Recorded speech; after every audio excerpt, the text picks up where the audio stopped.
Alo, assalamu alaikum wa rahmatullahi wa barakatuh. Jigni channel pyopya jinaga. Allow shimaka channel go below down chit lesui. Channel ye appeared the low near chima. Paduma mati on channel ye take hago shimaka pongo pitare. Time same kaunziaga. Kamaro channel kema. Appeared to go appear mamati robe. Content of fulumio. Social media bomba. Pyopyo ji TV kongunejaba. Tamarabia sallallahu alaihi wasallam ye. Hadith tafushire. The hadith ka. ခမရအတွက်ရောကျွန်တော်အတွက်ပါ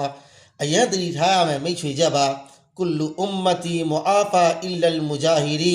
မိမိရဲ့အပြစ်ကိုလူသိရှင်ကြားထုတ်ပေါ်ပြသသူတွေကလွဲရင်ငါကိုယ်တော်ရဲ့အွမ်မတာအားလုံးဟာခွင့်လွှတ်မှုရနိုင်ရရှိတယ်လို့ကုရ်အာန်ကြီးဆလ္လာလာဟူအလိုင်ဟီဝါဆလမ်ကသတိပေးခဲ့တယ်အဲ့တော့တစ်ချက်လောက်စဉ်းစားကြည့်ပါခမရအပြစ်တစ်ခုလုံးမိတယ်အရှင်မြတ်ကခမရကိုတန်ဖိုးထားလို့ဘယ်သူမှမမီအောင်ကာဝယ်ပေးခဲ့တယ်ဒါပေမဲ့ခမရကဖုန်းကောက်ကင်ပြီးငါတော့ဘာတွေလုပ်လိုက်ပြီဆိုပြီးရေးတင်လိုက်တယ်ဗီဒီယိုရိုက်တင်လိုက်တဲ့အခါ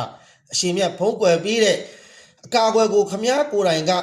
စုပ်ဖျဲလိုက်တာပဲဒါဟာအရှင်မြတ်ကိုပြောင်ပြောင်တင်းတင်းစိန်ခေါ်လိုက်တာနဲ့အတူတူပဲအဲ့တော့ like အနှဲငယ် share အနှဲငယ်ရဖို့အတွက်နဲ့ခမည်းရဲ့အာခိရတ်ကိုမရောက်စားလိုက်ပါနဲ့ဒါကြောင့်ခမည်းအပြစ်တစ်ခုကို social media ပေါ်တက်ပြီးတော့ဂုဏ်မယူမိစေပါနဲ့အရှင်မြတ်စီမှာပဲတိတ်ဆိတ်တော်ပါလုပ်လိုက်ပါအရှင်မြတ်ကပဲခမည်းကိုခွင့်လွှတ်ပေးနိုင်တာပါအခုပဲခမည်းရဲ့ social media ကိုတစ်ချက်ပြန်ကြည့်ပြီးအပြစ်ကိုအားပေးနေတဲ့အရာတွေရှိခဲ့ရင်ချက်ချင်းဖြတ်လိုက်ပါ